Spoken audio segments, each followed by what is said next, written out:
C'est Jean-Gérard Albertet qui va nous présenter avec une étude sur le contenu d'une consultation de médecine générale et la relation avec les modes de rémunération. Donc c'est un travail qui est très très intéressant. Vous allez faire une petite synthèse rapide, mais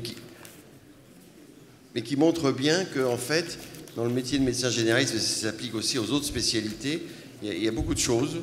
C'est peut-être pas encore très bien codifié. Et ce qui est intéressant, c'est l'idée de l'étude, c'est de montrer en regard quels sont les modes de rémunération. Qu'est-ce qui est rémunéré ou pas? Voilà, 5 minutes, je crois. Merci. Merci. Donc, mon exposé sera certainement moins numérique que ce matin, mais mon smartphone ne fait pas encore les sutures, donc je suis navré. Donc, le travail qu'on va vous présenter, c'est sur lequel on a travaillé, qu'on vous présentera partiellement, mais vous l'aurez en document si vous voulez dehors. Qu'on va présenter, c'est le regard de la crise de la démographie médicale au travers donc de la profession elle-même. Un groupe de médecins libéraux s'est donc posé cette question: pourquoi y a-t-il aussi peu d'installations de jeunes médecins ou même de reprise de clientèle, alors même qu'il n'y a jamais eu autant de médecins inscrits au Conseil de l'Ordre? Pour l'instant, les différents diagnostics des acteurs institutionnels ou d'autres acteurs économiques ont mis en exergue l'organisation professionnelle, les principales raisons évoquées étant l'attractivité territoriale ou l'évolution sociologique.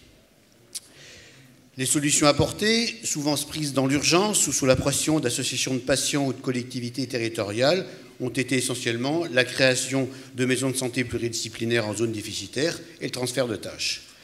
Sans nier bien sûr l'utilité de ces transformations, on s'aperçoit qu'elles ne sont pas à la hauteur des enjeux. En effet, il existe des déficits d'installation partout. Il n'y a qu'à observer les futurs déserts médicaux que seront les centres-villes. On s'est donc posé la question de savoir si ce n'était pas l'exercice libéral lui-même qui effrayait les jeunes médecins au point de ne pas s'installer. Ça nous a amené à réfléchir à notre pratique et on s'aperçoit que depuis la Convention de 72, mais surtout depuis 90, le blocage de l'augmentation des actes nous a augmenté à un temps de travail de plus en plus important, avec en corollaire des obligations d'efficience imposées par les régulateurs sur le plan médico-économique, par les patients avec la crainte juridique, mais également par les médecins eux-mêmes, dans un souci de qualité lié souvent à leur formation initiale et à leur formation continue. Le problème de 2015, c'est que les médecins ne peuvent plus augmenter leur nombre d'actes ou leur productivité pour compenser la hausse des charges. Les médecins installés, avec toujours plus d'heures et de contraintes, toujours pressés, toujours fatigués, pour prendre du recul et analyser leurs pratiques, continuent sur le même rythme. Par contre, nos jeunes confrères se montrent très réticents en faire ce modèle économique d'exercice. Un groupe de médecins installés a donc consacré plusieurs soirées afin d'analyser ces pratiques dans le détail et se poser la question: qu'est-ce qu'une consultation à 23 € en 2015 ? On a donc pris une méthode qualitative avec l'aide d'un consultant, KPMG pour le citer, qui, de façon intéressante, a appliqué les mêmes méthodes qu'il appliquait pour d'autres acteurs économiques ou de collectivités territoriales. C'est donc ce travail que va nous présenter Laurent. Donc ce travail nous apporte plusieurs constats. Tout d'abord, la hausse des charges entre 1996 et 2013. Dans cette période, le nombre de consultations pour payer les charges de fonctionnement annuelles d'un cabinet de médecine générale est passé de 699 actes à 1124 actes, ce qui représente une augmentation en euros constants de plus du double. Le deuxième constat est le paiement à l'acte. Il y a un rapport de l'ENA de 2010, la promotion Zola, qui nous fait comprendre en filigrane que le blocage de la valeur de l'acte est un avantage majeur. Il est la variable clé de la régulation de notre système de soins. En contraignant les médecins au maximum, ces derniers, pour conserver leur rémunération, sont obligés d'augmenter le volume de leurs actes, d'augmenter leur temps de travail. Et aujourd'hui, ils sont dans un engrenage infernal. Le patient devient un enjeu économique, le médecin devient un comptable. Les lois et leurs contraintes les ont écartés de ce pourquoi ils ont été formés, le soin et l'écoute. Le troisième constat est la baisse de l'attractivité de la profession. Il est le corollaire des deux premiers. Les jeunes diplômés ne veulent être ni comptables, ni faire du volume. Ils désirent avoir du temps professionnel et du temps personnel. Le quatrième constat, c'est le CDE qui le publie. En comparant les revenus des médecins libéraux, généralistes, nous constatons que les Allemands sont en tête de liste et les Français sont en fin de liste. Le dernier constat, c'est l'évolution de la consultation.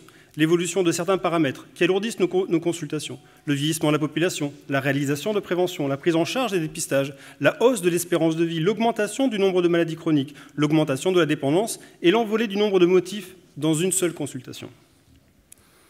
Aujourd'hui, les médecins généralistes utilisent principalement l'acte à 23 € pour accueillir les patients, pour réaliser des examens, pour traiter des pathologies aiguës, telles les angines, des pathologies chroniques, pour les demandes multiples, assurer le suivi dossier médical, le suivi des patients, organiser la coordination, rédiger les lettres des spécialistes, se coordonner avec les aidants, gérer la relation avec les caisses maladies, les dames. Nous réalisons des actes d'urgence chirurgicale, d'urgence médicale, de psychiatrie, de traumatisme, nous faisons des conclusions diagnostiques, de la pédiatrie, de la gynécologie et bien sûr des certificats médicaux, parce que c'est la saison.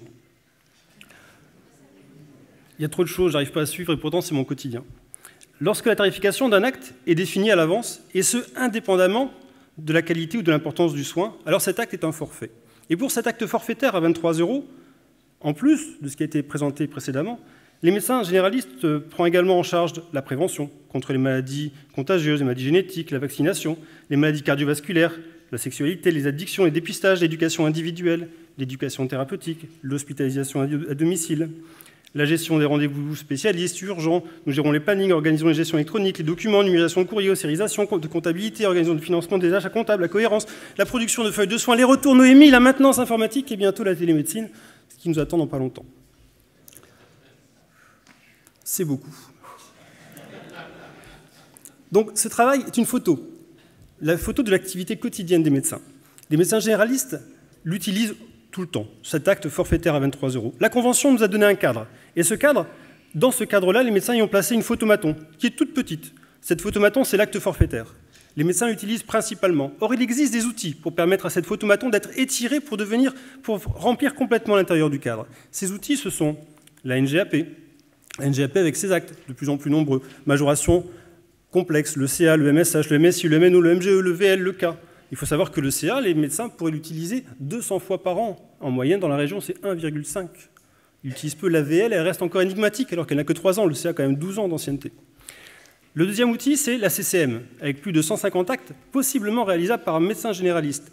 Certains médecins font encore 23 € la suture, 23 € l'urgence vitale, 23 € la prise en charge d'une dépression ou d'un test cognitif, et j'en passe. Alors que ces actes ont un tarif souvent bien supérieur. Le troisième outil, ce sont les forfaits. Avec la ROSP, on l'a vu également, dans ce que j'ai énuméré tout à l'heure, il y avait bien sûr de la ROSP qui était pris en charge, et pas que les 23 €. La ROSP qui n'est réalisée qu'à hauteur de 50%, qui, vu les indicateurs, est à mon avis un petit peu léger. Le forfait médecin traitant, le forfait MPA, les hémocutes, les astreintes. Mais la Convention nous impose également un acte de liberté tarifaire totale, même pour un médecin généraliste de secteur 1. Dans cette zone de liberté, il y a tous les certificats médicaux, que ce soit le sport, les assurances, la MDPH, l'APA. Les médecins remplissent ces dossiers gracieusement ou à 23 € à rembourser, alors que le tarif est libre, complètement libre. Nous sommes arrivés aujourd'hui au bout. Les médecins généralistes n'arrivent plus à suivre la cadence, ce qui leur est imposé en termes d'obligations, de normes, de rythme de travail, de charges administratives. C'est pour cela que nous devons les accompagner dans l'optimisation de leur rémunération, comme c'est déjà le cas dans les cliniques et les hôpitaux avec les médecins DIM, qui permettent de coter, d'aider les médecins à mieux coter. Nous, aujourd'hui, on se débrouille tout seul. En cela, la Caisse doit nous aider efficacement.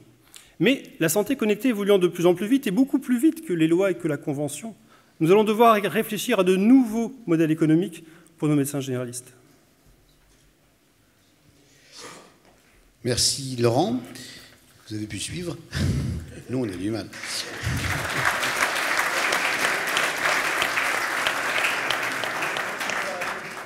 Donc, comme je vous le disais en introduction, comme vous l'a montré Laurent, nous sommes au bout du bout, probablement à la fin d'un cycle.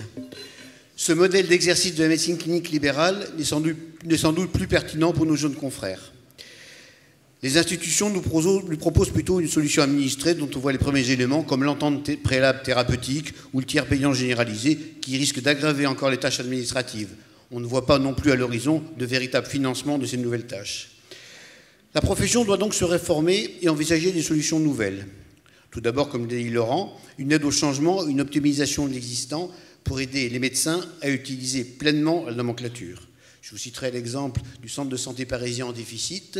Il allait déposer le bilan. Ils ont nommé un quelqu'un qui a fait à la place des médecins la cotation.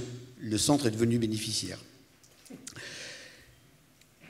La profession doit aussi imaginer des réponses non conventionnelles, certainement, à de nouvelles demandes de la santé de la population, comme on l'a vu ce matin avec les nouvelles technologies.